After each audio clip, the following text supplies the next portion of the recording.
YCP TDP బీజేపీకి తొత్తులుగా మారాయని AP Congress అధ్యక్షురాలు వైఎస్ షర్మిల ఆరోపించారు.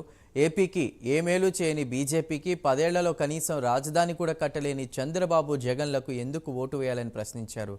రాష్ట్రానికి ప్రత్యేక హోదా కోసం ఏ పార్టీ పోరాటం చేయలేదని, ఏపీకి స్పెషల్ స్టేటస్ కాంగ్రెస్తోనే సాధ్యమని వైఎస్ షర్మిల అన్నారు.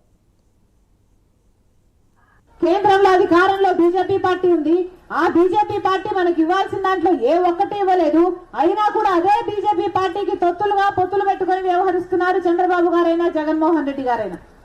ఇద్దరికి బీజేపీ పార్టీ కావాలట, ఇద్దరికి మోడీయే కావాలట. మన రాష్ట్రంలో ఒక ట్రయాంగిల్ లవ్ స్టోరీ నడుస్తుంది. అర్థమవుతుందన్నా? అర్థమవుతుందా? ఎందుకని? బీజేపీ పార్టీ మనకి ఏం చేసిందని. పోయి ఇంతమంది బిడ్డలు ఉన్నారు ఇక్కడ, కనీసం మాకు ఇది ఒక రాజధాని ఉంది అని చెప్పుకునేటట్టుందా? ఏమన్నా ఒక రాజధాని ఉందా మనకు? 10 సంవత్సరాలు అయిందన్నా రాష్ట్రం ఏర్పడి, ఈ రోజు వరకు ఒక్క రాజధాని కూడా లేకపోయి. ఏమనాలి? చంద్రబాబు గారేమో అమరావతి అన్నారు, సింగపూర్ ను తలపిస్తానన్నాడు, అమరావతిని కాస్త భ్రమరావతిని చేశాడు, ఒక్క పర్మనెంట్ బిల్డింగ్ కూడా కట్టలేదు. జగన్మోహన్ రెడ్డి గారేమో 3 రాజధానులు కడతానన్నాడు. 3 రాజధానిలో కనీసం ఒకటైనా అయిందంటే ఒక్కటి కూడా కాలేదు. అందరికీ అన్ని ఉన్నాయన్నా. బెంగళూరు ఉంది, చెన్నై ఉంది, హైదరాబాద్ ఉంది, మనకేముందన్నా?